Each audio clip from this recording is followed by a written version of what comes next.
अब इसी विषय पर था, हमको प्रेरणा क्या लेनी चाहिए और हम ले क्या रहे हैं। जितने बैठे हैं, जिनके पास जितना मस्तिष्क है, सबके मस्तिष्क की क्षमता अलग अलग है, सबकी बुद्धि अलग अलग है और वो अलग अलग प्रकार से समझता है चीजों को। एक शब्द कई कानों में पहुंचता है और एक प्रकार से उसके अर्थ को ले, एक प्रकार से वाक्यों के भाव को ले, ऐसा नहीं होता।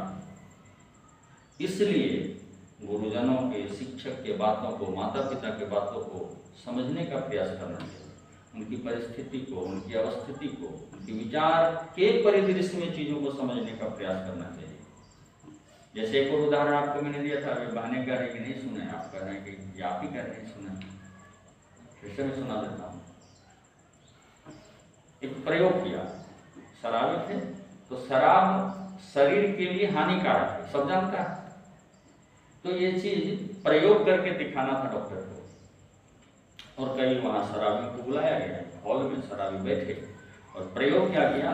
तो डॉक्टर ने 2 जार लाया, बोतल जार पारदर्शी, और उसमें एक में शराब, एक में पानी, और 2 केंचुआ लाया, लाकर उसने प्रयोग करके दिखाना शुरू किया। जैसे मैं यहाँ खड़ा हूँ, वो दिखा रहा हूँ, ऐसे दोनों में रखा हुआ।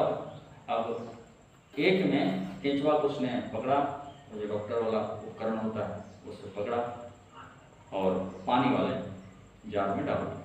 तो केंचुआ को डाल दिया तो पानी में स्वाभाविक है केंचुआ हिलोल करने लगेगा, अटखेलियां लगने लगेगा, तैरने लगेगा। ऐसा ही किया, और दूसरी बार कहा अब देखो, अब एक दूसरा केंचुआ उठाया और उसको शराब वाले जार में डाल दिया, और वहां क्या हुआ होगा, अल्कोहल उसमें, तो उसका शरीर फट गया केंचुआ का, और वो नष्ट हो गया।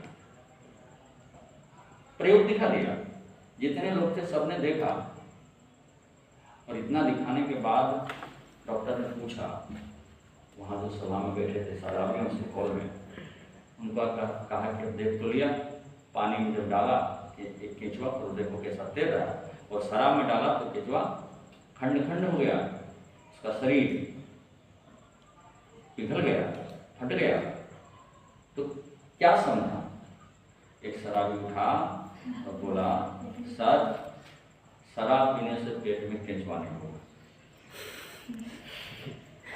क्या यही इस कथा का ये जो दृष्टांत है, क्या इसका प्रतिपाद्य यही है